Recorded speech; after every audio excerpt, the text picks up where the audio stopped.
हाँ जी, hello, hello. तो ये है हमारा थर्ड लेक्चर आवर एनवायरनमेंट का और इसमें हम लोग ये पूरा चैप्टर कंप्लीट करने वाले हैं। तो चलिए शुरू करते हैं बिना किसी देरी के बाबू, देरी के। अरे! चलिए, तो यहाँ पे जो है तीसरा लेक्चर है हमारा आवर एनवायरनमेंट। शुरू करें? पहले थोड़ा-सा रिवाइज़ कर लेते हैं जो भी चीज़ें हम लोग पढ़े हैं अभी तक आवर एनवायरनमेंट वाले जो है चैप्टर में। तो देखिए, सबसे पहले हम लोग जो है अभी तक जो चीज़ें पढ़े हैं, उसमें हम लोगों ने पहली चीज़ पढ़ी थी कि इकोसिस्टम हमारा जो है एक ऐसा कम्युनिटी है जिसमें लिविंग और नॉन लिविंग कंपोनेंट्स, बायोटिक और एबायोटिक कंपोनेंट्स एक दूसरे के साथ इंटरैक्ट करते हैं। बायोटिक कंपोनेंट दूसरे बायोटिक कंपोनेंट्स के साथ भी और एबायोटिक कंपोनेंट्स के साथ भी इंटरैक्ट करते हैं। यहाँ पे पॉन्ड वाला एग्जांपल देखा था हम लोगों ने। आई होप आपको सारी चीज़ें याद हो पॉन्ड इकोसिस्टम का। उसके बाद बायोटिक कंपोनेंट्स वाली चीज़ पढ़ी थी थोड़ा डिटेल में। बायोटिक कंपोनेंट्स में प्रोड्यूसर्स, कंज्यूमर्स और डीकम्पोजर्स के बारे में पढ़ा था। कंज्यूमर्स के 3 टाइप्स पढ़े थे, प्राइमरी, सेकेंडरी और टर्शियरी। ये भी चीज़ याद ज़रूर होगी आपको।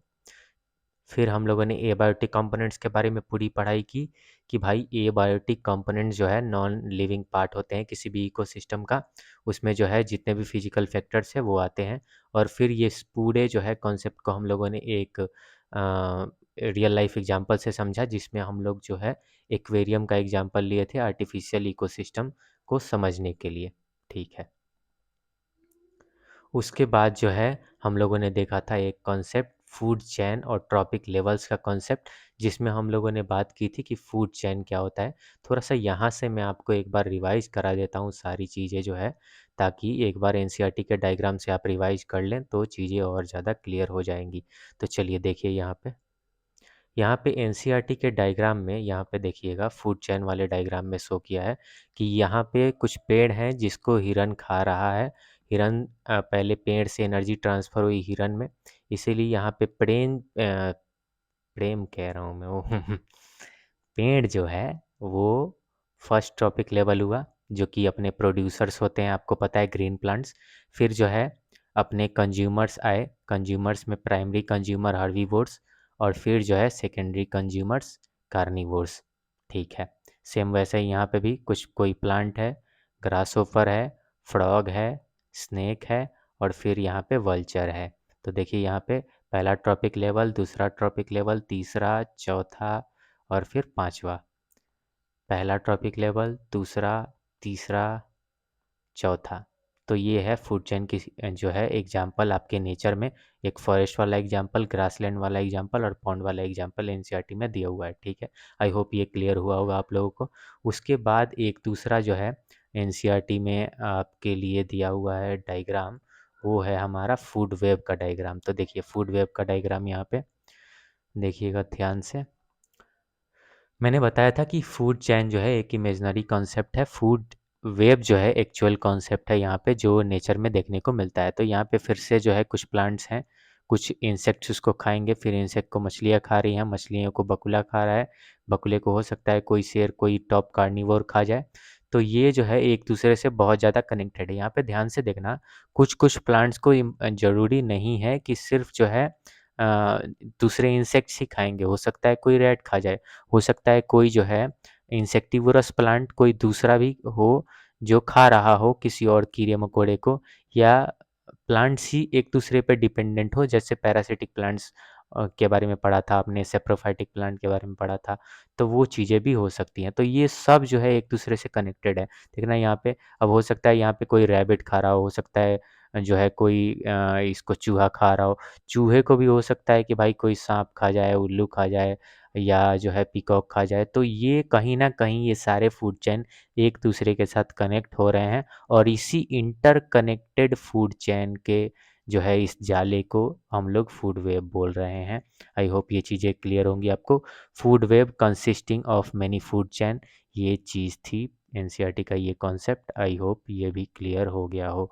तो अब बात आती है एनसीईआरटी के एक और डायग्राम की, जिसमें हम लोगों ने समझा था कि ट्रॉपिक लेवल्स जो है वो क्या होता है। तो देखिए ट्रॉपिक लेवल्स में जो है, एक मिनट, ट्रॉपिक लेवल्स में आपको दिखा दूँ। देखो यहाँ पे प्राइमरी सॉरी, सबसे पहले जो है फर्स्ट ट्रॉपिक लेवल में आ रहे हैं प्रोड्यूसर्स। फिर प्रोड्यूसर कौन होंगे? ग्रीन प्लांट्स होंगे, ग्रीन प्लांट्स आपको पता होगा। फिर जो है प्राइमरी कंज्यूमर्स कौन होंगे? अपने हर्बीवोर्स। सेकेंडरी कंज्यूमर्स कौन होंगे? अपने कार्निवोर्स। और फिर आते हैं टर्शियरी कंज्यूमर्स, वो हो जाएंगे अपने जो है टॉप कार्निवोर्स, जो एनसीईआरटी के जो है बुक में भी ये बात लिखी हुई है। मैं आपको एक बार दिखा दूँ जो है ये लाइन, ठीक है। यहाँ पे देखना ट्रॉपिक लेवल वाली बात लिखी हुई है, जो हम लोगों ने पूरा जो है पूरा किया इसको। वोल्फ टाइगर ये जो है एक और जो है वो ह्यूमन वोल्फ टाइगर अलग अलग चीज़ों द्वारा खाया जा सकता है, और नेचर इतना सिंपल नहीं है, इसीलिए जो है फूड वेब एक रियलिस्टिक रिप्रेजेंटेशन होगा, क्योंकि फूड वेब जनरली दिखा रहा होता है complex network of interconnected food chain. तो ये फूड वेब तक चीज़ें हम लोग की रिवाइज हो गई। ये 10% लॉ वाली बात थी, जो एक बार हम लोग और देख लेते हैं। देखिए 10% लॉ वाली बात, जस्ट अ मिनट, कहाँ गया वो डायग्राम जो है, एक मिनट में जो है एक बार उसको निकाल लूँ। हाँ ये था आपका जो है डायग्राम। देखिए ये एनसीईआरटी का डायग्राम जो है फ्लो ऑफ एनर्जी को कहीं ना कहीं दिखा रहा है। देखिए यहाँ पे सबसे पहले जैसे क्लास 7 में एक दिन मैं ये चीज़ पढ़ा रहा था फोटोसिंथेसिस वाले चैप्टर में, कि सनलाइट जो है अल्टीमेट सोर्स ऑफ एनर्जी है। सनलाइट से ही एनर्जी जो है मिलना शुरू होती है हम जीवों को, और वो एनर्जी जो है सबसे पहले पहुंचती है प्रोड्यूसर्स के पास, जो हमारे ग्रीन प्लांट्स हैं, वो खाना बनाते हैं। फिर हर्बीवोर्स के पास वो फूड फ्लो ऑफ एनर्जी, वहाँ पे एनर्जी का फ्लो होगा। फिर उससे कार्निवोर्स हर्बीवोर्स को खाएंगे तो फिर उन्हें एनर्जी मिलेगी, और फिर कुछ टॉप कार्निवोर्स होंगे जिनको ये एनर्जी मिलेगी। इस सारे प्रोसेस में एक और बात आपको ध्यान में रखनी है, कि कहीं ना कहीं जो है एनर्जी धीरे धीरे कम होती जाती है। यही है 10% लॉ ऑफ एनर्जी, जो हम लोग ने यहाँ पे पढ़ा था, 10% लॉ ऑफ एनर्जी ट्रांसफ़र, जिसमें हम लोगों ने बात की थी कि only about 10% of energy from one trophic level is stored and passed on to the next trophic level. ये ट्रॉपिक लेवल वाली जो बात थी, जिसमें हम लोगों ने पढ़ा था कि प्रोड्यूसर जो है उनसे जब एनर्जी ट्रांसफ़र होगा प्राइमरी कंज्यूमर्स के पास, तो प्रोड्यूसर की टोटल 10% एनर्जी ही ट्रांसफ़र होगी। फिर सेकेंडरी कंज्यूमर जब प्राइमरी कंज्यूमर्स को खाएंगे, तो फिर जो है इनको भी 10% एनर्जी ही मिलेगी उनका। फिर टर्शियरी कंज्यूमर्स जब सेकेंडरी कंज्यूमर्स और प्राइमरी कंज्यूमर्स को खाएंगे, तो फिर इनको भी 10% एनर्जी ही मिलेगी, ये 10% फ्लो ही होगा। और देखिए कहीं ना कहीं धीरे धीरे ये एनर्जी जो है कम होती जा रही है, और आगे चल के क्योंकि ये फूड चैन सिर्फ 3-4 लेवल तक ही सस्टेन कर पाता है, चौथे पाँचवें लेवल तक आते आते एनर्जी इतनी कम हो जाती है कि एक लार्ज पॉपुलेशन उसमें सर्वाइव नहीं कर सकता। फिर बात की थी हम लोगों ने बायोलॉजिकल मैग्नीफिकेशन की, जिसमें हम लोगों ने एक डेंजरस कॉन्सिक्वेंस देखा था फूड चैन का। बायोलॉजिकल मैग्नीफिकेशन एक ऐसा प्रोसेस है बाबू, जिसमें कहीं न कहीं ये देखने को मिलता है कि फार्मर्स जो है, क्योंकि वो पेस्टिसाइड्स, वीडिसाइड अलग-अलग केमिकल्स का प्रयोग कर रहे हैं क्रॉप्स में, तो ये हार्मफुल केमिकल धीरे-धीरे, क्योंकि ये नॉन बायोडिग्रेडेबल होते हैं, ये मिट्टी के साथ मिल नहीं पाते, तो धीरे-धीरे ये प्लांट्स के द्वारा ऑब्जर्व किए जाते हैं सॉइल और वाटर से, और फिर ये फूड चैन के साथ ही हम लोग के अंदर आता है। पहले उसको जो है प्लांट ऑब्जर्व करेंगे, फिर वो कहीं न कहीं हर्बीवोर्स खाएँगे, फिर वो कार्निवोर्स खाएंगे, हो सकता है कार्निवोर्स में हम लोग भी आएँ।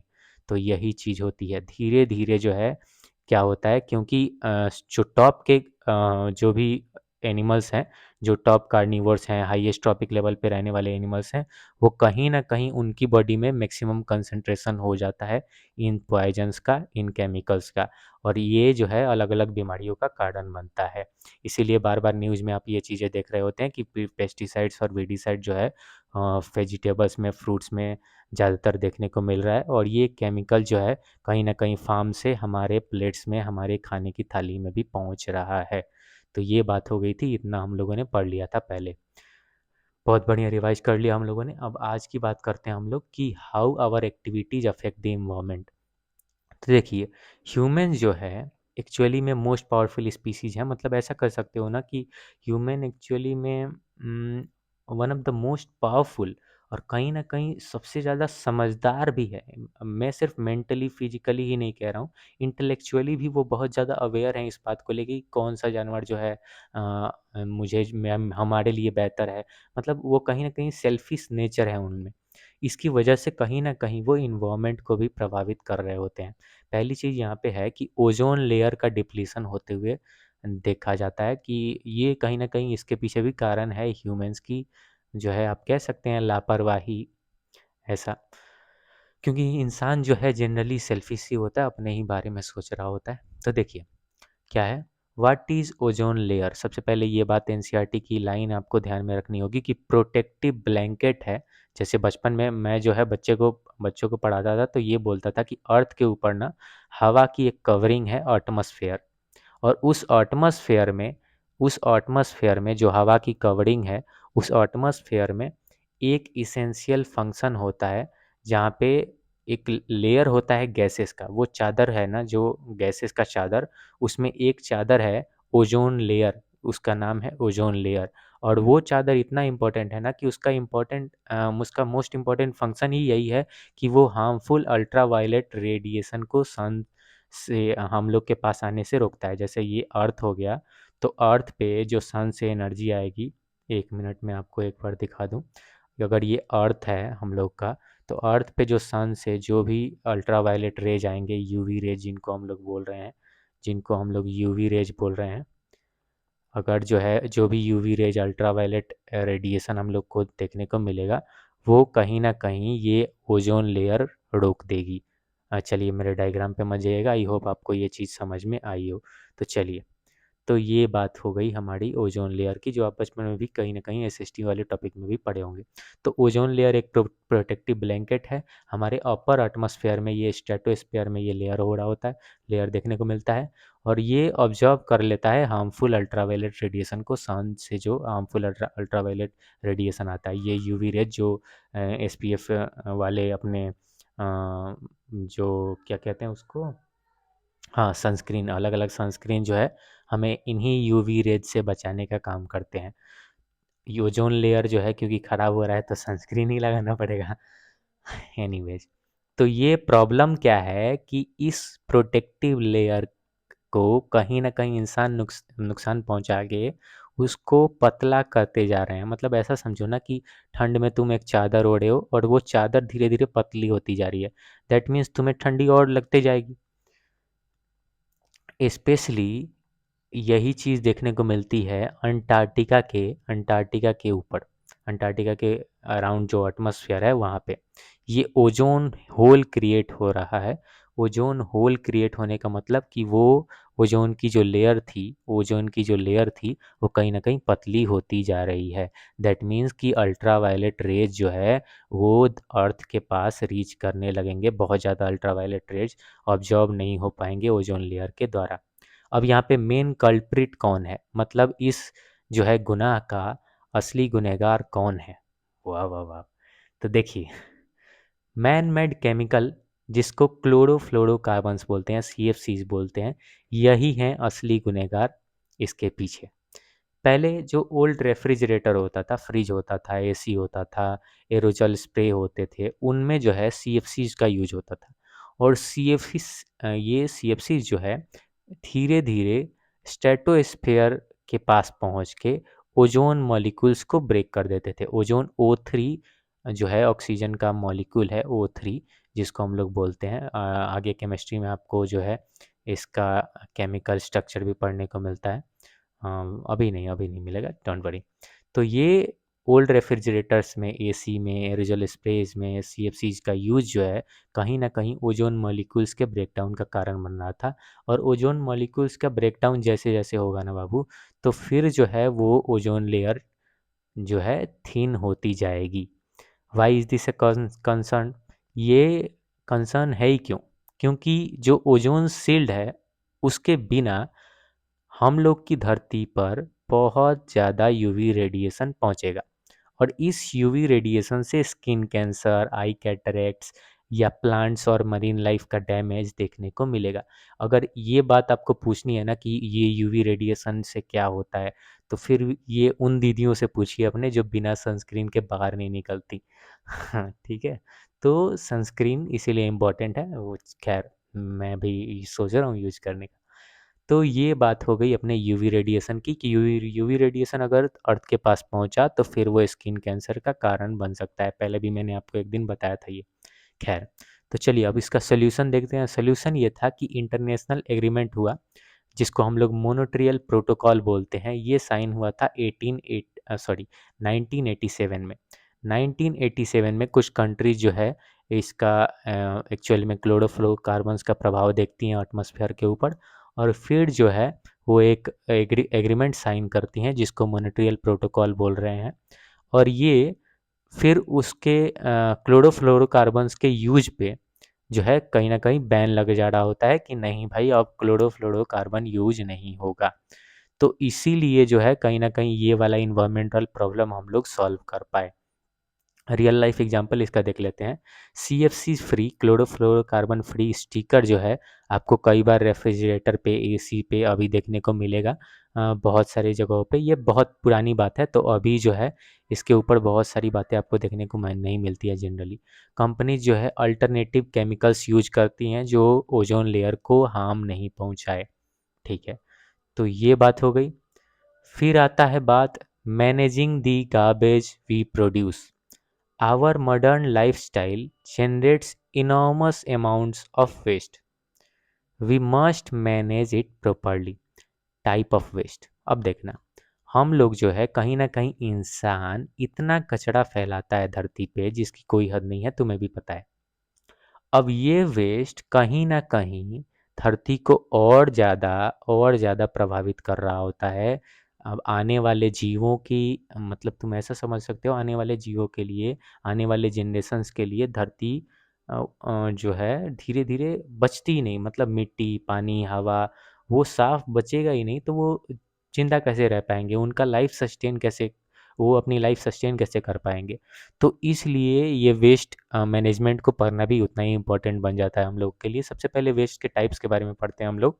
बायोडिग्रेडेबल वेस्ट बचपन से ही पढ़ा है तुमने कि वो वेस्ट जो ब्रेक डाउन हो जाते हैं हार्मलेस सब्सटेंसेस में माइक्रो ऑर्गेनिजम्स के द्वारा। कहने का क्या मतलब, अगर डिकम्पोजर्स उन वेस्ट को डिकम्पोज कर पाए और मिट्टी में मिला पाए तो उन वेस्ट को बोलेंगे बायोडिग्रेडेबल वेस्ट। जैसे कि आपने सब्जी का छिलका, खाना, पेपर, कॉटन, या गाय का गोबर, या इंसान वाला भी गोबर। चलिए, फिर जो है आता है बात नॉन बायोडिग्रेडेबल वेस्ट का।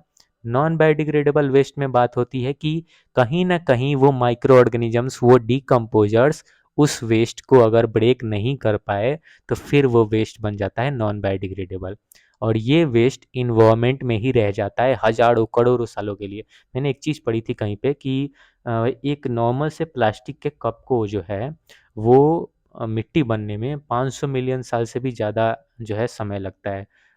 बताइएगा कमेंट्स में कितना सही हूँ मैं। तो ये चीज़ हो जाती है कि कहीं ना कहीं वो इन्वायरमेंट में ही रह जाएगा और फिर उससे प्रभावित होगी मिट्टी, उससे प्रभावित होगा अपना पानी, क्योंकि वो मिट्टी को प्रभावित करेगा। कहीं ना कहीं माइक्रो प्लास्टिक्स मिट्टी में मिलेंगे, वाटर में जाएंगे, और वो दोनों में रहने वाले जीवों को, ऑर्गेनिजम्स को, छोटे छोटे ऑर्गेनिज्म, बड़े बड़े ऑर्गेनिज्म, धीरे धीरे सारे ऑर्गेनिजम्स को अफेक्ट करेंगे। ये नॉन बायोडिग्रेडेबल वेस्ट। यहाँ पे नॉन बायोडिग्रेडेबल वेस्ट जो है अपना, वो केमिकल्स भी थे, पेस्टिसाइड्स और वीडिसाइड्स भी नॉन बायोडिग्रेडेबल वेस्ट ही थे। यहाँ पे example plastic bag, glass bottles, metal cans, thermocols, ये सारे एग्जांपल्स हैं। तो अब हम लोग नॉन बायोडिग्रेडेबल वेस्ट को करेंगे क्या?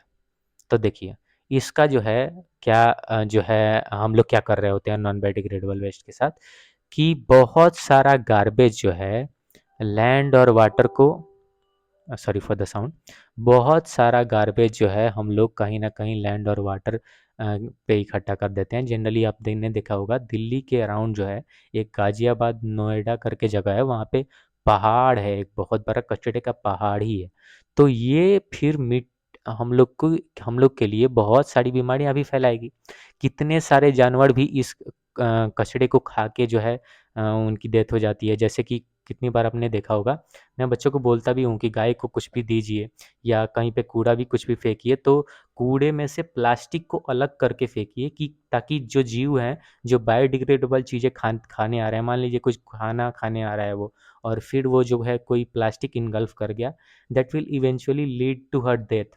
हम जो है गाय की डेथ भी हो सकती है इस चीज़ को लेके, कुत्ते की डेथ भी हो सकती है, तो इस बात का भी ध्यान रखिए थोड़ा सा, कि चीज़ें जो है हम लोग के लिए ही बेहतर ना हो और दूसरे जीवों के लिए भी बेहतर हो। खैर, तो अब हम लोग जैसे प्रॉब्लम यही था वेस्ट को लेके, कि इसका कहीं न कहीं बहुत ज़्यादा जो है हिप ही बनते जा रहा है, बड़े-बड़े माउंटेन्स ही कचड़े के ढेर ही इकट्ठा कर रहे हैं हम लोग। तो सॉल्यूशंस की बात करते हैं, प्रॉब्लम यही था। सबसे पहली चीज़ क्लोरोफ्लोरोकार्बन वाला प्रॉब्लम तो हम लोगों ने सॉल्व कर लिया, लेकिन ये वेस्ट वाला प्रॉब्लम आज तक सॉल्व नहीं कर पाए हम लोग, और धीरे-धीरे ये बढ़ता ही जा रहा है। कुछ सॉल्यूशंस की बात करते हैं जो हम लोग जो है अभी पूरा करेंगे इसको।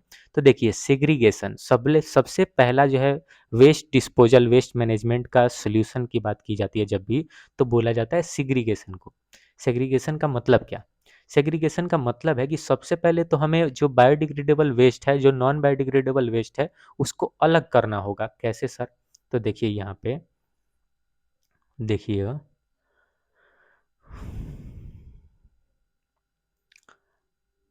प्रॉब्लम, हाँ, तो ये बात थी बायोडिग्रेडेबल और नॉन बायोडिग्रेडेबल वेस्ट की। ये आप लोगों ने जो है देखा, managing waste we produce waste types. तो देखिए, सबसे पहले सेग्रीगेशन इंपॉर्टेंट है। जैसे देखना, इसमें कुछ कुछ पेपर्स हैं और कुछ प्लास्टिक के भी कंपोनेंट्स हैं। तो यहाँ पे प्लास्टिक वाली चीज़ें और पेपर वाली चीज़ें हम लोग अलग कर सकते हैं, ऑफ कोर्स कर सकते हैं। तो प्लास्टिक और पेपर को जब हम लोग अलग करेंगे, क्योंकि पेपर बायोडिग्रेडेबल है, प्लास्टिक नॉन बायोडिग्रेडेबल है, तो कम से कम इसको अलग करेंगे, तभी तो जाके प्लास्टिक भी, सॉरी, पेपर भी अपना जो है डिग्रेड हो पाएगा, डिकम्पोज हो पाएगा माइक्रो ऑर्गेनिजम्स के द्वारा। लेकिन प्लास्टिक अलग रखेंगे तभी तो ये प्रोसेस होगा। तुम सोचो कि अगर प्लास्टिक में जो है पेपर को अंदर डाल के और फिर तुम फेंक रहे हो, तो दैट मीन्स ना पेपर डिकम्पोज हो पाएगा, ना प्लास्टिक तो पहले से ही नहीं हो रहा था। तो सेग्रीगेशन इंपॉर्टेंट है। The first most important step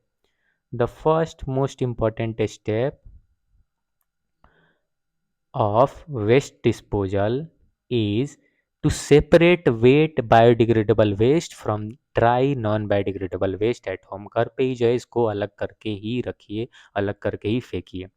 दूसरी चीज़ होती है, यहाँ पे कंपोस्टिंग की बात होती है, कि बायोडिग्रेडेबल वेस्ट को जो है हम लोग कहीं ना कहीं न्यूट्रिएंट रिच मैन्योर में भी कन्वर्ट कर सकते हैं। अब देखना, ये बहुत आसान प्रोसेस है। तुम एक छोटा सा गड्ढा खोनो, छोटा सा गड्ढे में जो है, मैं बच्चों को ये बढ़िया सी एक्टिविटी, बढ़िया सा एक्सपेरिमेंट कितनी बार करा रहा होता हूँ, कि छोटा सा गड्ढा खोन के तुम उसमें जो है केले के छिलके, सब्जी वब्जी के छिलके डाल दो, सूखी पत्तियाँ कुछ डाल दो, और फिर थोड़ा सा मिट्टी डाल के ढक दो। आराम से जो है 15-20 दिन के बाद जब तुम इसको देखोगे, तो कहीं ना कहीं ये चीज़ कन्वर्ट हो जाएगी न्यूट्रिएंट रिच मैन्योर में। एक ब्लैक तरह का जो है, ब्लैक कलर का आपको एक कम सब्सटेंस देखने को मिलेगा वहाँ पे, मिट्टी के तरीके का, और वो प्रॉपर खाद होगा जो बाज़ारों में बिकता भी है, क्योंकि प्लांट्स के लिए वो कहीं ना कहीं बहुत ज़्यादा हेल्पफुल होता है, प्लांट्स के ग्रोथ के लिए। फिर बात आती है रिसाइकलिंग की। नॉन बायोडिग्रेडेबल आइटम जैसे पेपर, ग्लास, मेटल, इनको कहीं ना कहीं फैक्ट्रीज में भेजते हैं हम लोग, ताकि उनसे रिसाइकल होकर नए प्रोडक्ट्स भी बन पाएँ, और वो फिर कहीं ना कहीं रिसोर्सेज को बचाता है। जैसे देखो, अभी मैं कुछ दिन पहले जो है एप्पल के बारे में ही पढ़ रहा था। एप्पल जो है अपनी सेव नहीं, अपनी कंपनी एप्पल, वो कहीं न कहीं अपने बहुत सारे जो उसके टेक प्रोडक्ट्स हैं, उसको वापस ले आके रिसाइकल करते हैं वो लोग, और फिर नया चीज़ जब बनाते हैं वो लोग, तो कुछ कंपोनेंट पुरानी चीज़ों से लेके उसमें अटैच करके वो फिर से मार्केट में भेज देते हैं। इससे उनको क्या फ़ायदा हुआ? सबसे पहले उनके रिसोर्सेज बचे। मान लो कि वहाँ पे एक जो है हम लोग सब्सटेंस लेते हैं, मान लो कि कितने मोबाइल के कंपोनेंट्स में सिल्वर भी लगा होता है, मतलब कहीं न कहीं सिल्वर का भी बहुत ज़्यादा यूज़ होता है। वो सिल्वर अगर उसमें से रिसाइकिल कर पाएँ वो लोग, सपोज़ करिए कि सिल्वर या कोई मेटल अगर उसमें से रिसाइकिल कर पाएँ, तो फिर वो मेटल उनको दोबारा नई चीज़ बनाने में दूसरी जगह से मेटल नहीं लेना पड़ेगा। इसका मतलब क्या, कि वो पुरानी वाली चीज़ से ही नई चीज़ बना पाएँ, दैट इज़ रिसाइक्लिंग। तो ये हो गया। फिर बात आती है रिड्यूस और रीयूज़ की। ये 3 आर का कॉन्सेप्ट बहुत बार एनसीईआरटी आपसे पूछती है, बोर्ड एग्जाम्स में भी आता है। सबसे पहले रिसाइक्लिंग था, फिर रिड्यूस था। रिड्यूस, रीयूज़ और रिसाइकल, ये बात बोली जाती है। तो बेस्ट मेथड क्या है कि अब सबसे पहले तो आप पहले ही वेस्ट कम प्रोड्यूस करिए। वेस्ट कम प्रोड्यूस करेंगे तो इन्वायरमेंट के लिए वो बेटर, ऑटोमेटिकली बेटर हो जाएगा। आप ऐसे वेस्ट कम प्रोड्यूस कर सकते हैं कि बाज़ार में जब भी जाइए कुछ भी खरीदने वरीदने, तो अपने साथ एक झोला लेके जाइए, अपना झोला जो कि कपड़े का बना हुआ हो मोस्ट, अगर जो है ये हो पाए तो।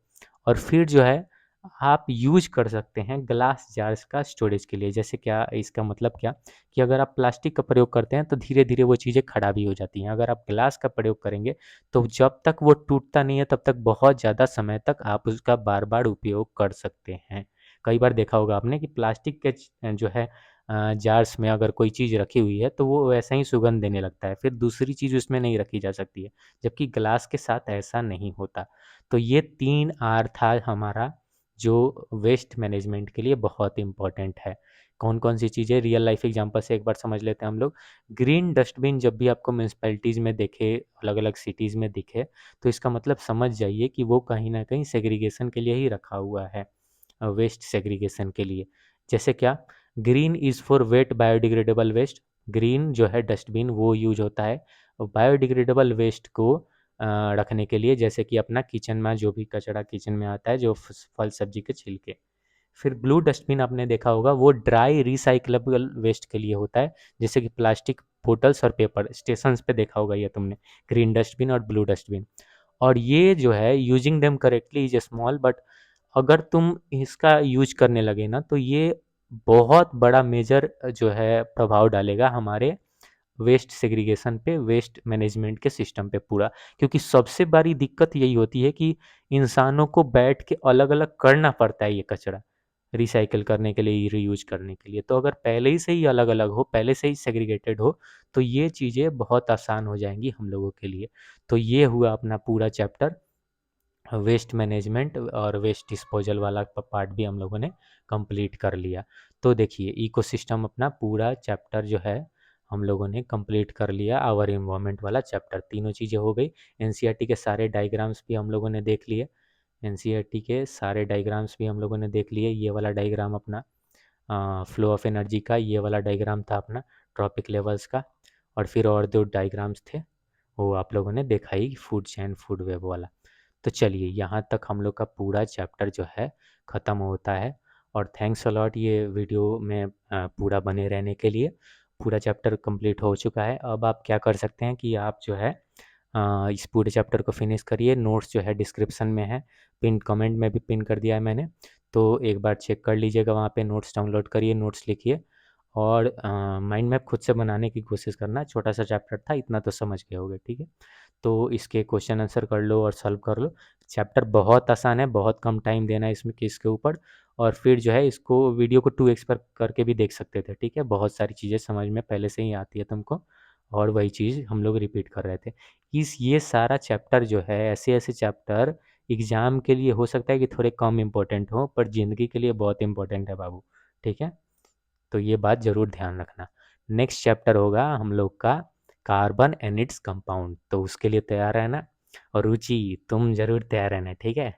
चलो सर, ये बहुत मुश्किल चैप्टर है। अरे मुश्किल नहीं होगा, ठीक है। चलो bye bye, good night. Good night बोल रहा हूँ, पता नहीं कब देख रहे होगे तुम। चलो सी यू नेक्स्ट चैप्टर में मिलते हैं, ठीक है।